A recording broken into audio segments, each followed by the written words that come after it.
Setelah resign selama 3 tahun, aku ngapain aja sih buat cari duit untuk menyambung hidup? Hai gengs, aku Kiko Mei. Ini udah 6 bulan sejak video pertama gue live di YouTube. Terus kemarin gue kayak ngeliat-liat komen, ternyata ada banyak komen yang pengen dengerin lagi gue cerita tentang apa aja. Kebetulan gue ada cerita yang mungkin bisa jadi insight buat kalian, orang-orang yang lagi mau resign atau yang udah resign tapi bingung mau cari duit dari mana untuk tetap nyambung hidup setelah resign. Jadi gue akan share ke kalian gimana sih cara gue selama ini dapetin duit setelah resign. Tapi kebetulan gue juga mau pergi, jadi gue akan sekalian skincarean dan make upan, sekalian cerita sama kalian. Gue akan mulai yang pertama.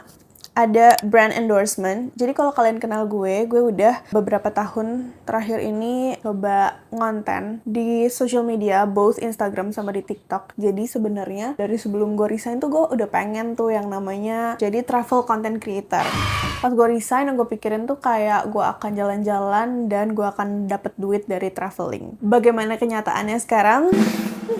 Tidak, sayang. Dunia memang tidak semulus apa yang kita rencanakan. Yang jadi penyesalan terbesar gue sampai sekarang adalah gak konsisten ngonten dari dulu. Gue tuh ngonten sebenarnya dari dulu, mulainya dari zaman-zaman masih COVID, cuman nggak konsisten. Dulu tuh gue kan kerja di media agency, jadi gue tahu tuh rate card orang yang jadi influencer tuh berapa. Karena kan gue butuh rate card mereka untuk ngepromosiin brand yang gue lagi pegang kan. Nah, itu tuh bisa kayak orang di Instagram punya 30.000 followers, tapi buat bikin 1 menit Instagram Reels, itu dia minta 7 juta. Dan itu menurut gue cukup besar ya, karena gaji gue more or less segituan dulu untuk 1 bulan. Sementara dia bisa mendapatkan itu hanya dengan membuat hanya dengan 1 menit bikin Instagram Reels. Nah, itu juga sih motivasi gue kenapa resign, karena gue ngeliat, orang-orang ini keren-keren banget, bisa banget mereka kaya dari konten, hidup dari konten gitu. Terus gue ngeliat kayak si beauty creator yang udah besar-besar banget namanya, itu tuh di tahun 2021, satu videonya bisa 80 juta. Ini memang udah include agency fee dari partner atau vendor yang kerja sama agency gue ya. Cuman kayak gila, itu gede banget, Cong. Itulah yang bikin gue jadi pengen. Tapi setelah gue resign, ternyata tidak semulus itu, tidak segampang itu untuk mendapatkan hal yang gue pengenin. Gue udah sempat konsisten konten kemarin di tahun 2025. Ceritanya gue baru pulang dari Maluku selama 1 bulan. Terus gue bikinin lah kontennya di TikTok dan di Instagram. Pokoknya itu storytelling berepisode-episode. Kalau misalkan kalian mau nonton videonya boleh, nanti gue taruh di description link. Nah, di situ TikTok gue dari yang kayak 1.000 apa 2.000 followers berubah jadi 56.000 followers. Walaupun sekarang udah berkurang lagi jadi 49 ribuan. Cuman itu tuh banyak banget gitu menurut gue. Tapi apakah ada uang yang gue hasilkan dari akun itu? Tidak sebanyak itu. Jadi kayak contoh katakanlah gue keluar duit buat Maluku sekitar 20-25 juta sebulan. Tapi dari hasil konten yang gue hasilkan itu paling cuman 1.500.000 gue dapetnya.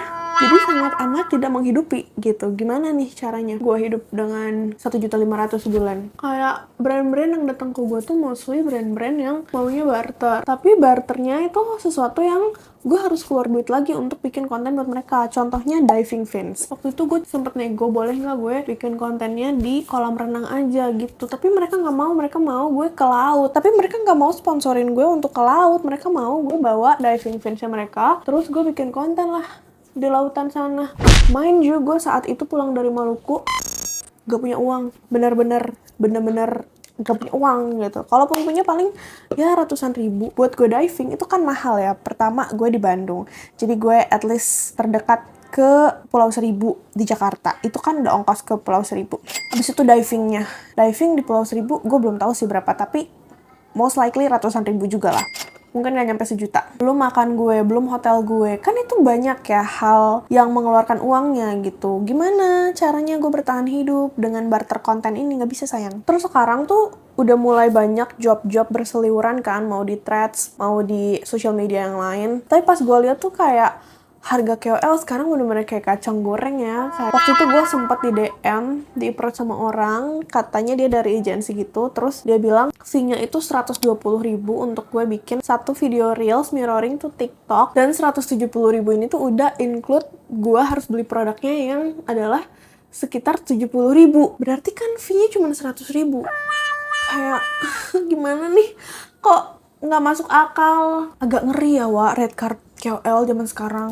Cuman kalau misalkan ada produknya yang gue bisa pakai ke depannya, ya nggak apa-apa lah, gue cuma dibayar 300.000, 400.000 satu video, ya udahlah. Tapi jujur kayaknya rezeki gue belum di brand endorsement itu sesuai dengan apa yang gue mau dulu, karena ternyata duitnya tidak seheboh dulu waktu gue masih kerja di agensi ya. Cuman gue banyak juga kok ketemu sama orang-orang yang emang dia bisa hidup dari konten gitu, walaupun sebenarnya nggak banyak, tapi adalah beberapa yang bisa hidup dari konten dan konten doang. Biasanya kalau gue ketemu sama teman-teman yang konten, itu tuh mereka konten dan punya kerjaan lainnya juga gitu. Jadi konten tuh cuman kayak side hustle mereka gitu. Karena jujur sekarang brand-brand tuh kayak lagi pada shifting brand budget mereka dari KOL ke affiliates kan. Nah, speaking of affiliates, ini hal kedua yang aku cobain setelah aku resign. Banyak banget kan orang-orang kayak bertebaran bilang kayak cobain affiliate Shopee, cobain affiliate TikTok gitu. Dan ada banyak affiliate lainnya, tapi yang terkenal mungkin dua itu. Sebenarnya banget dulu waktu gue masih intern di tahun 2021, gue sempat jadi affiliate Shopee. Nah, itu tuh lumayan sih harganya. Lumayan harganya. Itu lumayan penghasilannya, kayak gue bisa dapet 1 jutaan per minggu. Jadi kayak sebulan more or less 4 juta gitu ya. Walaupun emang gak stabil lagi-lagi. Cuman buat gue yang adalah anak intern 4 juta sebulan, itu udah gede banget, cong. Cuman dulu Shopee itu kayak memberlakukan minimum followers. Kayak misalkan 10.000 followers baru bisa jadi affiliate mereka. Disitulah gue baru bisa dapet yang kayak 1 jutaan per minggu itu. Sampailah tiba-tiba Shopee ganti regulasi. Sekarang semua orang no minimum followers bisa jadi Shopee affiliates. Disitulah yang tadinya sebulan 4 jutaan, tiba-tiba cuman 3.000, bener-bener 3.000 rupiah, 3.000 perak. Jadi dari situlah kayaknya udah nggak bisa lagi ya gue kayak mengharapkan duit dari Shopee. Dan itu gue waktu intern. Nah, fast forward ke sekarang gue udah resign dari corporate job, gue cobain lah yang namanya TikTok affiliates. Pas gue coba, ternyata kalau misalkan TikTok ini lebih susah ya. Enaknya Shopee affiliates itu kita bisa share link, dan orang itu tuh nggak perlu melulu beli produk yang kita share di link itu. Jadi bisa kayak kita share linknya, kalau dia nanti beli produk lain dari link kita, itu kita tetap dapat komisinya. Itu yang gue suka. Itulah kenapa gue bisa mendapatkan 1 juta per minggu itu. Nah, terus sekarang gue cobain yang namanya TikTok affiliates. Ternyata kalau TikTok ini kayak lebih susah ya, karena dia tuh kalau kita share-nya produk itu ya kita bakal dapat komisinya dari produk itu, kalau produk itu yang dia beli. Kalau misalkan dia belinya produk yang lain, kagak dapat komisi tuh kita. Jadi memang lebih susah menurut gue. Cuman kalau misalkan produk kita udah FYP, ya gampang, langsung berwah-ruah, bertumpah-tumpah duitnya. Jujur iya lebih susah di pengalaman gue, karena ya untuk membuat sebuah video itu FYP agak susah ya, Wak. Nah, so far sih memang gue tuh nggak konsisten dalam nyobain TikTok affiliate ini, karena gue males bikin videonya. Jujur capek bikin video itu, Wak. Terus kayak dia tuh harus brutal konten gitu kan, setiap hari mungkin 3-4 video gitu. Aduh, capek banget. So far sih yang gue hasilkan more or less 500.000 setelah bertahun-tahun gue nyobain TikTok affiliates. Mungkin kalau misalkan diseriusin, rezekinya bisa berlimpah-limpah kayak orang-orang yang pada bisa beli mobil, bisa beli rumah dari affiliates kali ya. Jujur menggiurkan, tapi aduh, gimana caranya biar bisa konsisten konten brutal setiap hari. Yang ketiga, yang lumayan cukup populer juga di dunia maya adalah jualan produk digital, pakai link ID atau pakai apalah. Nah, ini gue udah coba. Waktu itu gue partneran sama temen gue, dia tuh guru gitu. Dia kayak bikin buku buat anak-anak gitu, kayak apa ya, intinya misalkan anaknya tuh masih kecil, jadi kita bikin kayak buku mewarnai, atau misalkan gimana cara nulis A, kayak gitu-gitulah intinya. Nah, tapi jujur gue sih boncos ya ngurusin produk digital, karena waktu itu kagak ada yang beli. Jadi duit kita tuh habis buat marketing budgetnya. Kita tuh ada pakai performance marketing, jadi kita pakai Meta Ads, terus kita promosiin produknya di situ, tapi kagak ada yang ke-acquire orang-orang, kagak ada yang beli. Jadi daripada kita makin boncos, mending kita stop saja. Sebenarnya dulu gue pernah juga bikin itinerary ke Vietnam, terus bikin e-booknya dan taruh di link ID itu. Dan cukup banyak yang download, cukup banyak juga orang yang nanya-nanya ke gue setelah itu. Tapi waktu itu tuh gue bikin free, makanya mungkin banyak yang download kali ya. Gue nggak tahu nih. Kalau misalkan gue bikin berbayar, Apakah mereka tetap mau download atau enggak, gue kagak tahu dah. Tapi intinya gue belum mendapatkan duit dari produk digital. Yang keempat, bikin open trip. Kalau kalian kenal gue tuh orangnya kan suka banget jalan-jalan. Dan banyak juga orang yang pengen ngetrip sama gue. Disitulah kenapa gue akhirnya bikin open trip. Jujur, antusiasme masyarakat ada banget. Mereka senang banget waktu gue bikin open trip ini. Gue bikin namanya tuh Warawiri Trip. Karena gue menyebut nama gue sebagai Hikome Warawiri. Nah, tapi antusiasmenya tuh cuman antusias doang. Bukan yang kayak, ih gue seneng banget Kiko bikin open trip, gue beneran mau nge-trip sama Kiko dan gue akan beli. kagak. Aduh, sorry banget teman-teman gue ngomongin kalian, tapi jujur ini gue mau share pengalaman gue aja. Misalkan nih ya, orang-orang kayak, Cik, gue pengen dong ikut ke Banda Neira. oke, gue bikin tripnya ke Banda Neira. Terus kayak antusias mereka. Mau banget, gue kabarin nanti ya. Semuanya kayak gitu, bener-bener semuanya kayak gitu. Sampai pada akhirnya kagak ada yang join, satu pun kagak ada yang join. Apa tidak kecewa warga? Waktu itu gue pernah juga bikin open trip ke, ini cuman puncak doang ya, Puncak Bogor. Itu juga susah banget, gengs. Gue kagak ngerti, tiba-tiba semua orang bilang, aduh Kiko, jujur pengen banget ikut tapi gue ada kondangan. Tapi semua orang bilang gue ada kondangan di minggu itu. Kayak, ya ampun, gue capek banget, kenapa sih kalian? Tapi giliran gue lagi kagak buka open trip, mereka nanya, Ki, kapan buka lagi tripnya? Gue ada cuti nih. Atau kayak ada Harpitnas nih, lu buka open trip kemana waktu ini? Gue udah males lah, apaan sih? Udahlah, capek. Oh, tapi gue pernah beneran jalan open trip, tapi cuma sekali. Dari 3 kali gue bikin, yang jalan tuh cuma sekali doang. Itu waktu itu ke Cianjur. Jadi gue bikin trip rope jump sama canyoneering. Kalau yang itu beneran jalan, puji Tuhan, setelah gue turunin harga habis-habisan. Karena sejujurnya, trip canyoneering sama trip rope jump ini tuh mahal ya. Walaupun dia cuma di Cianjur, yang mana ya deket lah dari Jakarta dan Bandung. Kalau misalkan ngelihat harga open trip orang-orang, satu kali canyoneering tuh kalau nggak salah 650 apa 750 ribu sekali trip. Dan nggak ada yang ngegabungin trip canyoneering dan rope jump dalam satu trip bersamaan. Jadi kalau lo mau pergi, lo berarti 700 kali 2 gitu kan, 1,4 juta. Waktu itu gue bikin tripnya digabungin dan gue jual sekitar 1,1 juta. Kan masih sangat amat cuan ya guys, 300 ribu.